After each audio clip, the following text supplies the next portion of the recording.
When Denzell Washington appeared on Colbert's show, no one expected him to make the host cry on live TV. What he said about faith, grief, and a hidden necklace left the audience and the internet speechless. The hum of the dressing room was soft, steady, the kind of quiet that existed in places designed to hold nerves at bay. Fluorescent lights buzzed faintly overhead, casting a pale glow over the mirror lined with small, round bulbs. Stephen Colbert sat at the edge of the chair, shoulders slightly hunched, his suit jacket folded neatly on a hook nearby. The show was still half an hour out, but this was his time, his pre-show ritual. No writers, no producers, just stillness. He took a slow sip of lukewarm chamomile tea from a chipped mug he'd kept since his first season. Then, like clockwork, he reached for it, the thin silver chain that rested beneath the collar of his white dress shirt. His fingers found the cross instinctively, curling around it like a memory. It was small, simple, tarnished at the edges. Nothing flashy. But to him it wasn't just jewelry. It had been his father's. He held it gently now, pressing it between his thumb and forefinger like a silent prayer. A moment passed, then another. He didn't need to speak. He rarely did during this part of his routine. It wasn't about performance. It wasn't for the audience. This was for him, and for the man he'd lost so many years ago in a plane crash that had taken not only his father, but two of his brothers as well. The grief had never left, not really. It had only softened into something he carried, quietly, reverently. Most nights, he didn't think about the necklace. It was just part of him now. But tonight, for some reason, the weight of it felt heavier, more present. He rolled his shoulders, letting the cross fall back under the shirt as he looked into the mirror, adjusting his tie with practiced ease. The reflection that stared back at him was calm, composed, the late-night host America knew. But under the surface, behind the charm and sharp wit, was the man who still clung to small acts of faith, small reminders of who he'd been and who he still tried to be. There was a knock at the door. 10 minutes, Stephen. He nodded, took one last breath, and stood. The cross stayed close to his heart. The roar of the crowd filtered faintly through the studio walls, muffled but unmistakable. The pre-show energy was building, the kind that came in waves of laughter, applause, and the clinking of coffee mugs behind the scenes. Stephen stepped out from his dressing room, straightening his jacket, his pace calm and measured. Stagehands offered polite nods as he passed, and he returned them with a quick smile, always gracious, always present. But inside, something stirred, an anticipation he hadn't felt in a while. Tonight's lineup was strong, a new author, a rising comedian, a musical act with a political edge. But it was the last name on the list that made Stephen pause slightly as he reached for his cue cards. Denzell Washington. He smiled, not the performative kind, but something smaller, softer, genuine. He had admired Denzell for years, not just for the roles that earned him awards or the voice that could command a room, but for something deeper. There was a steadiness to him, a weight. He carried his faith the way some men carry scars, quietly, respectfully, and without apology. Stephen glanced down at the card with Denzell's name printed in bold. His thumb absent-mindedly grazed the edge of it. Then he did something he rarely did right before stepping on stage. He reached up and touched the cross around his neck again, just briefly. A flicker of metal beneath the tie. He remembered seeing an interview once where Denzell had talked about putting God first in everything. If you don't stand for something, he had said, you'll fall for anything. That had stayed with Stephen, not because it was a line, but because Denzell believed it. There was something grounding about interviewing a man like that. Someone who had seen the heights of fame and hadn't floated away. Someone who still walked with both feet on the ground. 3 minutes, Stephen, a producer called out.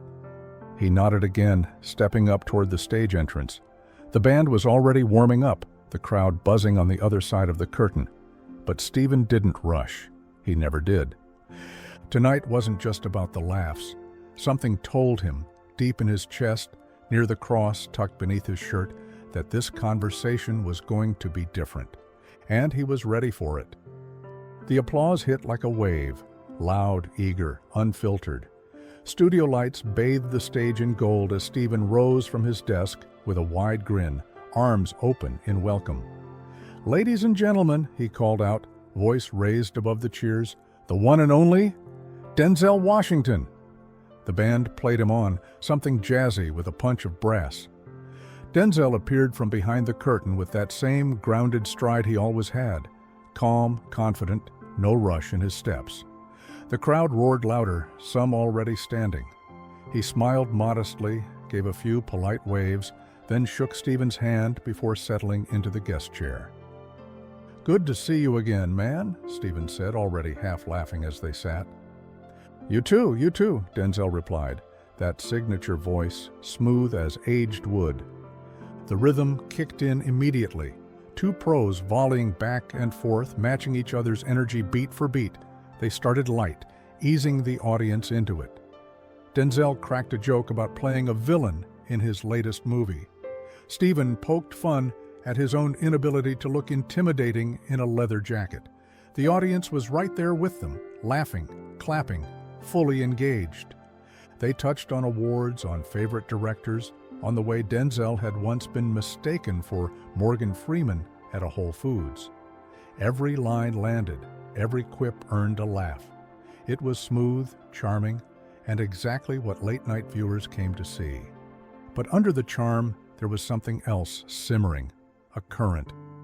Denzell kept glancing at Stephen in a way that felt intentional, thoughtful. Stephen, for his part, noticed it too. He sat a little straighter, smiled a little softer. There was mutual respect here, not the staged Hollywood kind, but something deeper, quieter. A pause arrived, not long, just enough for the mood to shift. Stephen adjusted his tie.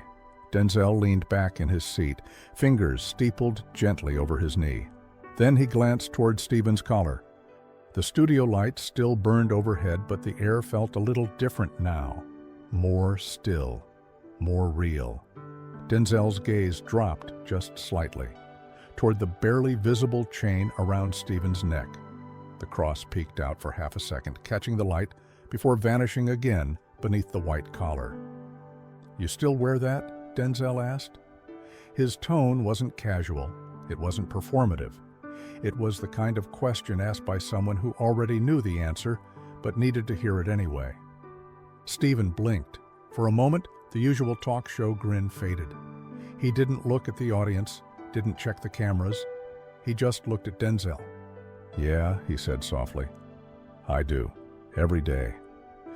There was a murmur in the crowd, not laughter, not applause, just a shift in atmosphere, as if everyone knew they had just stumbled into something unscripted, unrehearsed. Denzell nodded once. He didn't press. He didn't need to. That one question had reached something tender, something Stephen didn't often expose on camera. The necklace was always there, but quiet, hidden. A part of him, but not part of the show. "Respect," Denzell said, sitting back with a slow exhale. Stephen glanced down, fingers brushing the knot of his tie, as if checking to make sure the cross hadn't shifted too far into view. But it had already been seen. A moment passed between them, silent, weighty, not awkward, sacred. The audience, still and attentive, sensed it. This wasn't a setup. This wasn't about punchlines or applause breaks. Stephen leaned forward a little now, resting his hands on the desk. "My dad gave it to me," he said. "Well, it was his. I started wearing it after we lost him." Denzell gave the smallest nod, eyes steady, no words. Just presence. Stephen cleared his throat softly. "I don't talk about it much, but yeah, it's always there." The crowd remained quiet. The band didn't play. For a moment, the talk show wasn't a talk show. It was just two men, one question, and something unspoken that lingered in the space between. Denzell shifted slightly in his seat, one hand resting gently on the armrest, the other loosely folded in his lap. His gaze lowered, not because he was retreating, but because he was going deeper. He wasn't here for sound bites anymore. The studio lights still burned, but the conversation had moved to a different kind of stage. "You know," Denzell said, voice smooth but steady, "my father was a preacher, Pentecostal, real old school, suit, tie, Bible in one hand, discipline in the other." A few in the audience chuckled softly, but Denzell didn't chase the laugh. He let the words breathe. "He didn't raise me to chase fame or applause. He raised me to fear God, to work hard, and to remember that every blessing comes with responsibility." Stephen nodded slowly, his fingers resting lightly on his desk now. He wasn't interjecting. He wasn't guiding the conversation. He was listening. Denzell continued, "I didn't always understand him. Sometimes I pushed back. A lot of kids do, but now, with age and time and life, especially the hard parts, I see it clearer. His faith wasn't performative. It was a daily walk, quiet, humble, and strong." The audience was silent again, not the polite kind of silence, but the reverent kind. Even the crew had gone still.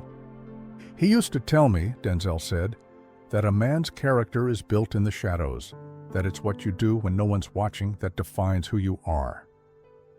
Stephen's jaw tensed slightly. The words landed harder than expected.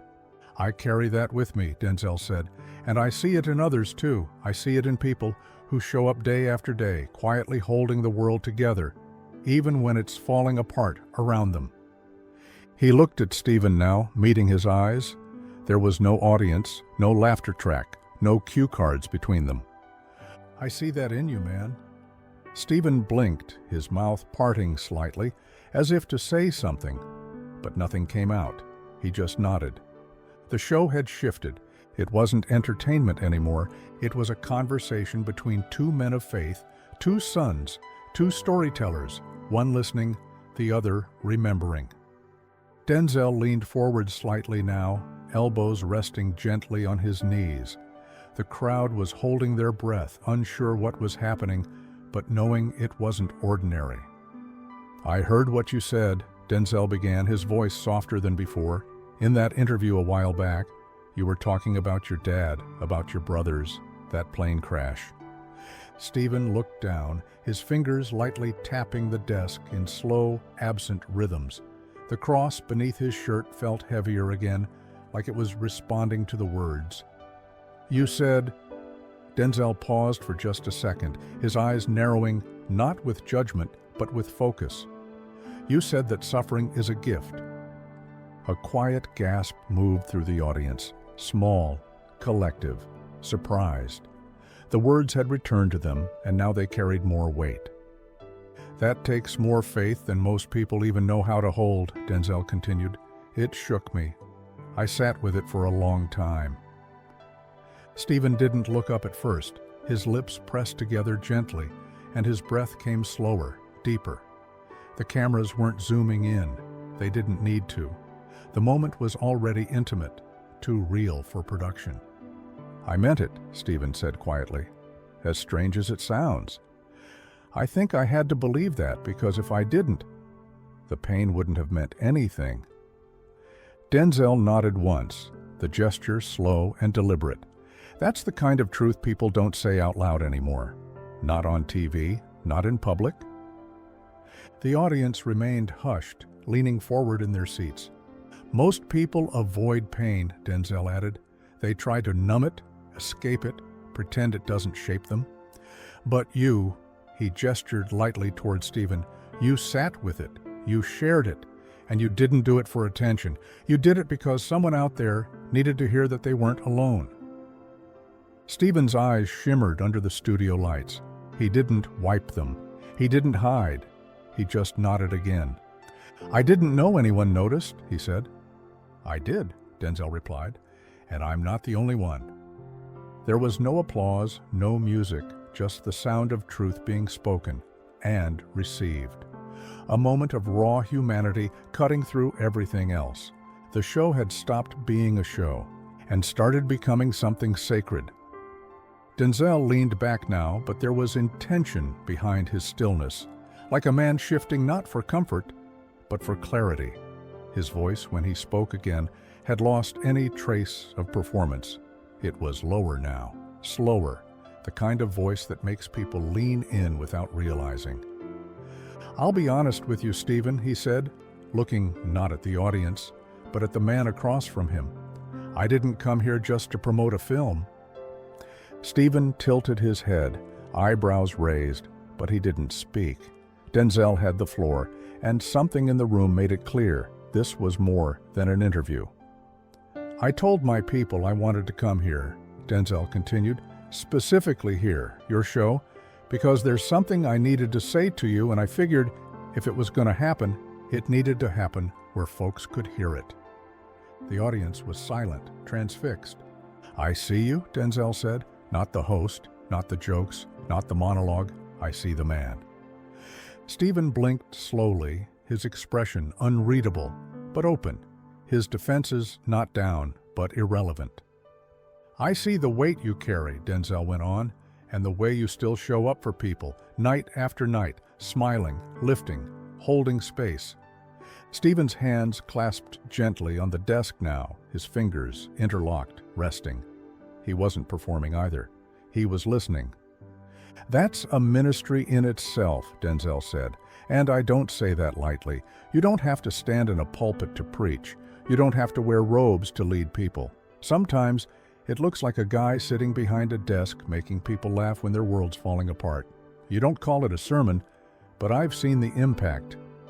Stephen's voice was barely above a whisper when he finally spoke. "I just try to be honest, try to make people feel a little less alone." Denzell nodded. "That's exactly what I mean." There was a pause, soft, holy, not the kind that needed filling. The studio faded behind them, the crowd, the cameras, the lights, all secondary now. This wasn't a guest talking to a host. It was one soul recognizing another and speaking something only a soul could say. Denzell's eyes dropped once more toward Stephen's collar, just enough to draw the audience's attention without needing to say it. "That cross you wear," he said. "I noticed it earlier." Most people wouldn't. Most wouldn't even think twice. "But I've seen it before, not yours, someone else's." Stephen tilted his head slightly, curious, but not interrupting. "There was a man I knew growing up," Denzell began, voice slow and steady, the rhythm of a story that mattered. "Worked 2 jobs, wore the same pair of boots for 20 years. Quiet guy, real humble. Didn't speak much in church, but he always showed up. Every Sunday, same seat. And every day, whether you noticed or not, he wore his father's cross around his neck." The room seemed to still further, if that was even possible. He never talked about it, never showed it off, but I asked him once why he kept wearing it, and I'll never forget what he said. Denzell's gaze lifted back to Stephen. He said, "It's not jewelry, it's armor." Stephen blinked. His lips parted like he wanted to respond, but nothing came out. His hand moved to his chest, unconsciously at first, resting just over the place where the cross lay beneath the crisp fabric. "That man wore that cross through every hard season of his life," Denzell continued. "Lost his job, lost his wife, raised 3 kids on his own. And every morning before he stepped outside, he'd tuck that chain under his shirt and say, 'All right, Lord, walk with me.'" Stephen exhaled slowly, the emotion starting to gather just behind his eyes. "I see yours, Stephen," Denzell said gently. "You don't flash it, you don't preach with it, but I see it. You've been walking with that same kind of armor." A few audience members had tears in their eyes now. The silence wasn't awkward, it was reverent. "You carry more than jokes," Denzell said. "You carry memory, you carry love, and yeah, you carry faith. Quietly, daily, the way your father would have been proud to see." Stephen reached up, this time on purpose, and gently adjusted the cross beneath his collar. It didn't need to be seen to be felt. And in that moment, everyone felt it. The lights were still glowing, but their warmth felt far away now. Everything had narrowed. No cameras, no audience, no show notes, just two men on a stage, and the silence that followed truth. Stephen looked down, not at his notes, not at his desk, just down, like a man who had just been handed something too heavy to hold in public. His hand moved again, slow and unplanned, to the cross beneath his shirt. He touched it, and for a moment, he couldn't speak.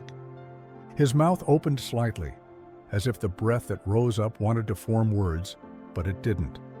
His throat caught and his jaw clenched in that familiar way people do when they're trying not to cry. His eyes glistened, not performatively, not for sympathy, they just filled.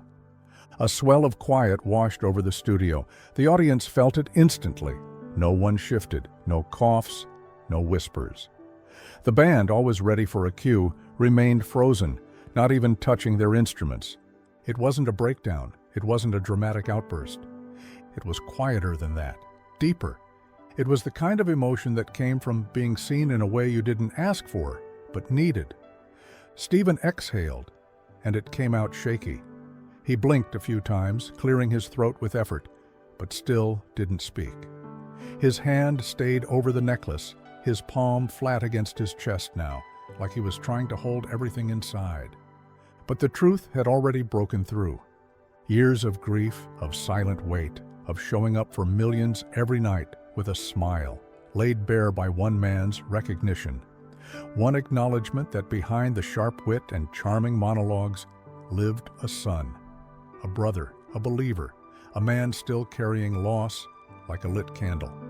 And now, in front of everyone, that candle had flickered. And that was enough. He finally looked up, eyes red but clear, and gave the smallest nod, not just to Denzel, but to the moment, to the fact that he couldn't hide anymore, and maybe for once, he didn't need to. Denzel stood slowly. There was no fanfare in his movement, no swelling music to guide it.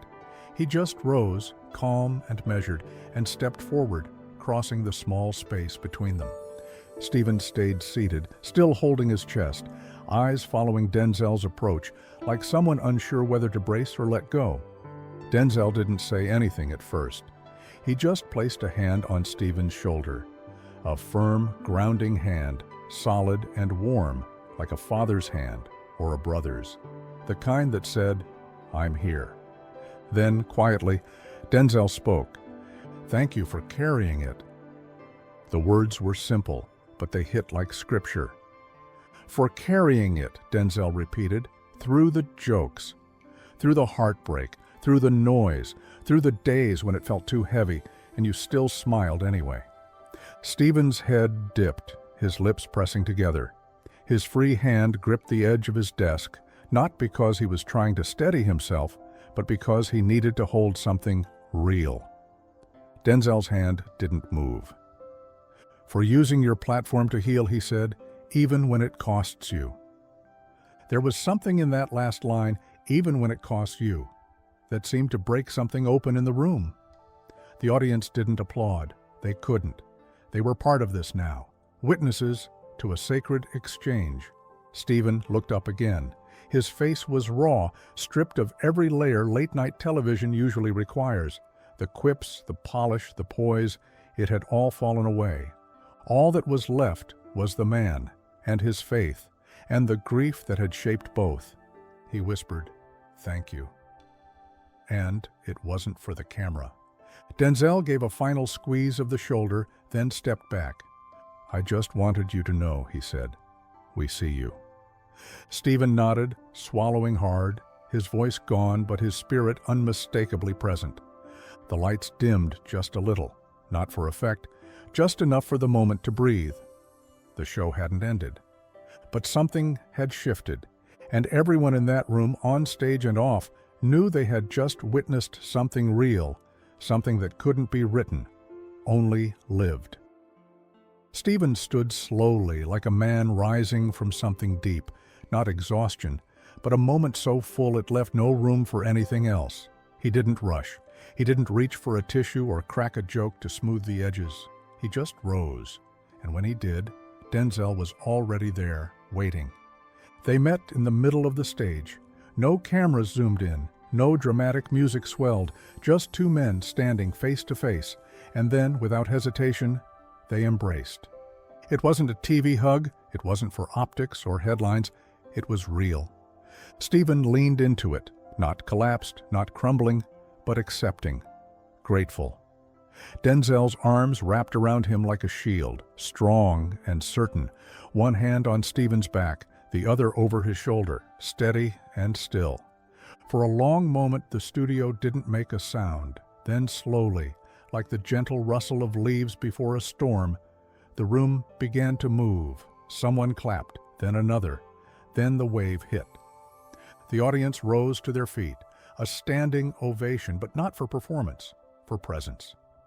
Applause thundered across the studio, raw and honest, not for a punchline or a movie plug, but for the courage it took to break, for the grace it took to let it happen in front of strangers. Even the band, hands hovering over instruments, hesitated. The leader caught Stephen's eye, waiting for a nod that didn't come. So they stayed still, letting the sound of the crowd carry the moment. Stephen stepped back from the hug, his hand lingering on Denzell's arm. Their eyes met once more. An unspoken thank you passed between them, not just for the words, but for seeing each other, for saying the things men are told not to say, for letting the moment be exactly what it was, holy. He turned to the crowd and gave a gentle nod, not a wave, not a bow, just acknowledgement. Then he looked down once more and lightly touched the cross under his shirt. It wasn't a close to the show, it was a benediction. The hallway was quiet in the way only backstage spaces get after something unforgettable. You could still feel the echo of it, the weight of what had just happened. But it lingered in silence, not noise.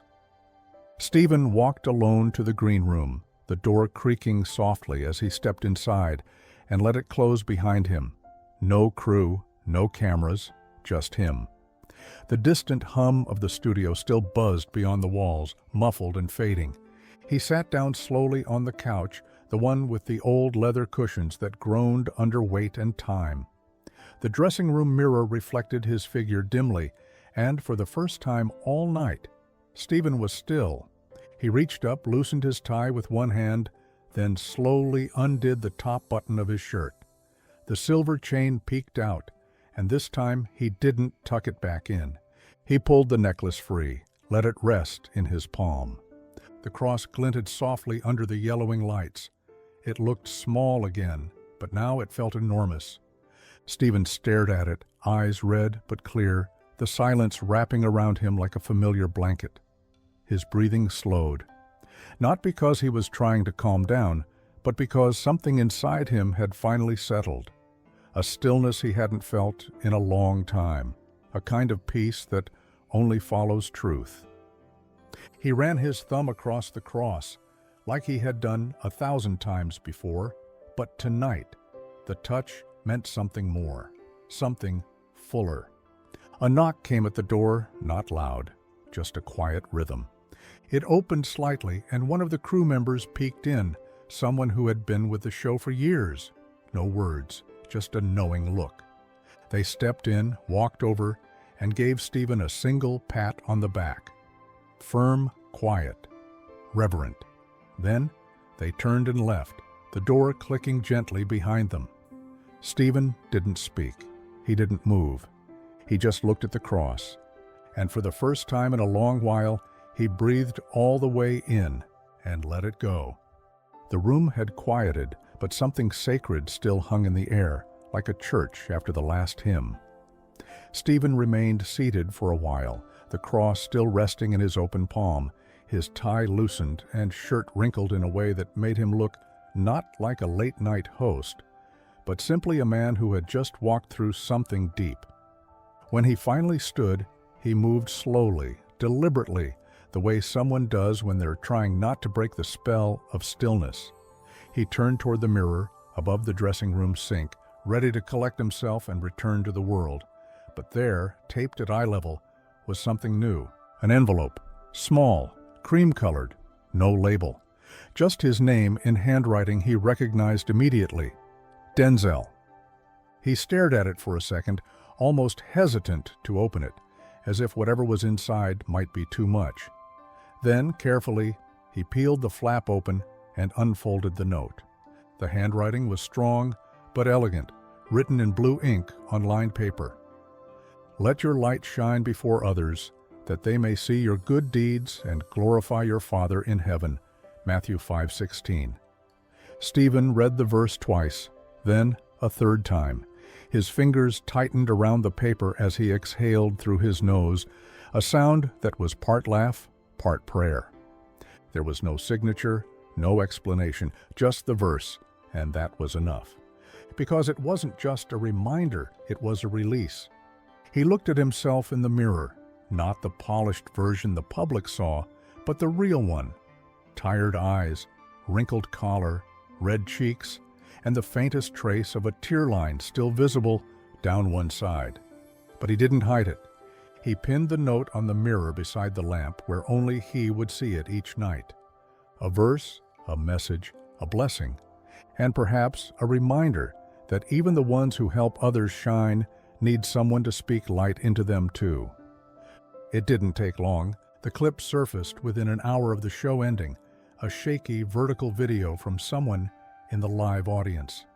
The moment Denzell reached across the desk and Stephen went quiet.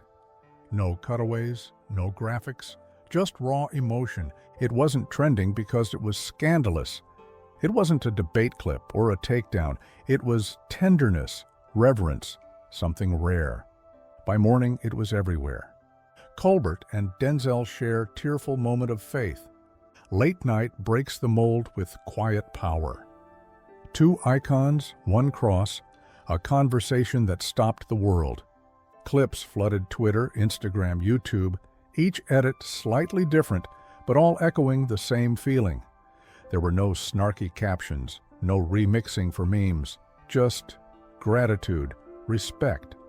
Comment sections filled with stories, not hot takes, testimonies. My dad wore the same cross until he died. Watching this felt like he was back with me for a moment. I lost my daughter 3 years ago. Stephen, your honesty tonight helped me breathe again. This is the kind of vulnerability we don't get from our heroes. Thank you for being human. Christians resonated with the verse Denzell left behind. Youth pastors shared it in Sunday lessons. Priests quoted it in homilies. Even skeptics found something in it, not doctrine, but dignity. Grief counselors posted about the importance of public vulnerability. Therapists highlighted the healing power of being seen.